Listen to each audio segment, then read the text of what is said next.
먼저 인사드리겠습니다. 경기도청 공무원 노동조합 위원장 고상봉입니다.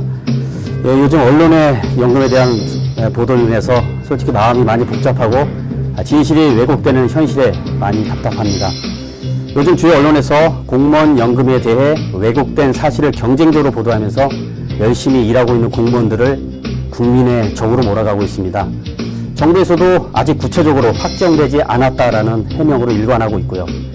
내년 2조 이상의 막대한 추가 정부 부담금이 필요하다. 그래서 공무원 연금법 개혁은 불가피하다라는 정부의 주장이 조금은 설득력 있어 보이지만 그 이면에 감추어진 공무원 당사자들의 억울한 울분은 국민들은 제대로 모르실 수 있습니다.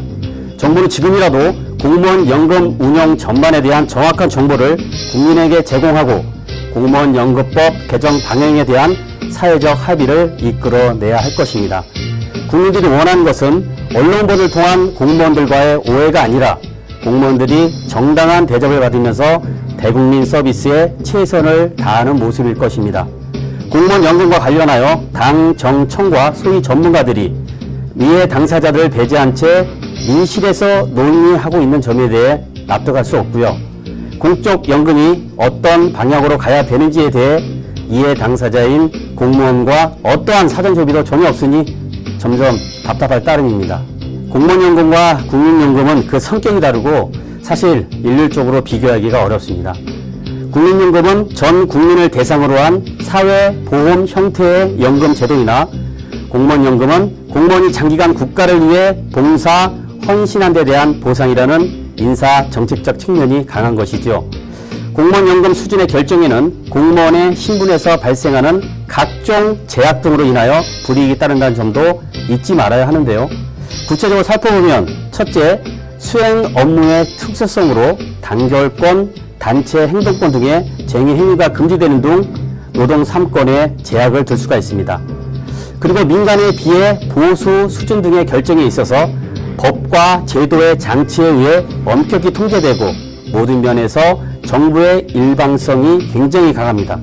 둘째, 영리 활동 및 겸직이 제한되고 재산 등록, 재산 공개 등 재산 형성에 있어서도 각종 제한을 받습니다.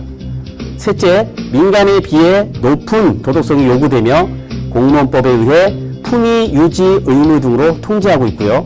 위반 시 징계 등에 의한 공직 바탈은 물론이고 연금도 2분의 1까지 감액 지급하도록 강제하고 있습니다. 그 외에도 공무원이 내는 기여금은 과세 소득 기준 7%로 4.5%인 국민연금보다 더 내고 있습니다. 대부분의 사람들은 공무원들이 연금 외에 퇴직금을 별도로 받는 것으로 알고 있습니다. 민간의 퇴직금은 재직 기간에 따라 평균 임금의 100%를 사용자가 별도로 지급하지만 공무원의 퇴직수당은 평균 임금의 최대 40% 이하로 공무원연금에서 지급되며 민간 기업의 고용보험과 산재보험도 공무원연금 속에 모두 포함되어 있습니다. 이러한 여러 가지 특수성을 고려해 볼 때 공무원연금이 국민연금에 비해 절대적으로 유리하다고 보기는 어려운 거죠.